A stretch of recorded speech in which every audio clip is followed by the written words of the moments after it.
मैं मुसलमानों को जाकर डंके की चोट पर कह रहा हूं कि तुमको वोट आरजेडी को देना है दो। लेकिन प्रशांत किशोर की बात मानो ना मानो, जो बात आपके पैगंबर साहब ने बताई, जो बात इस्लाम में बताई गई है सियासी मामलों के बारे में, कम से कम उस पर गौर फरमाइए। मुसलमान आज बिहार में दलितों के बाद सबसे ज्यादा गरीब और फटेहाल है, फिर भी मुसलमान आरजेडी को वोट देता है। मुसलमान ये खड़ा होकर कहता है क्या करें, हम तो भाजपा के डर से देते हैं, लालू जी के अलावा कोई विकल्प नहीं है, हमको तो सबने ठगा है। तो मैं उनको कुरान के हवाले से बताता हूं कि भाई पैगंबर साहब ने कहा कि जिस कौम को अपने रहनुमाओं की समझ न हो उसके ऊपर जालिम हुक्मरानों को मुसल्लत कर दिया जाता है। तो अगर आप ये कह रहे हैं कि आज के हुक्मरान जालिम हैं, तो पैगंबर साहब की बात कही हुई गलत तो हो नहीं सकती। उस पूरे लाइन को पढ़ो। उन्होंने कहा कि जालिम हुक्मरान आप पर तब मुसल्लत किए जाएंगे जब आप गलत रहनुमाओं का चुनाव करेंगे।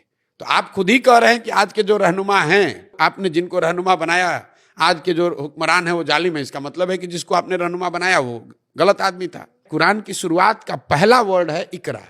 इकरा का मतलब है पढ़ो। और जिस कौम के सबसे पवित्र ग्रंथ की शुरुआत होती है इस वर्ड से कि पढ़ो, वो कौम आज अपने बच्चों की पढ़ाई की चिंता ही नहीं कर रहा है।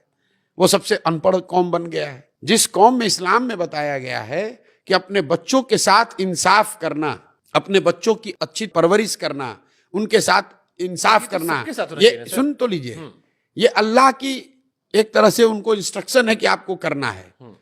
और आप अपने बच्चों का जो हक मार कर जा रहे हैं, जो लूट रहे हैं, आपके बच्चों को जिन्होंने अनपढ़ मजदूर बनाया है, उन बच्चों की चिंता न करके भाजपा के डर से लालटेन को वोट दे रहे हो। यार आपको लग रहा है केवल डर से वोट दे रहा है? बिल्कुल, मुसलमान सिर्फ भाजपा के डर से वोट देता है। और यही बात मैं मुसलमानों को कह रहा हूं कि भाई आप कहते हो कि आप अल्लाह को छोड़कर किसी से नहीं डरते हो, और यहाँ हालात ये है कि भाजपा का डर दिखाकर चोर बदमाश डकैत भी आपसे वोट ले जाता है।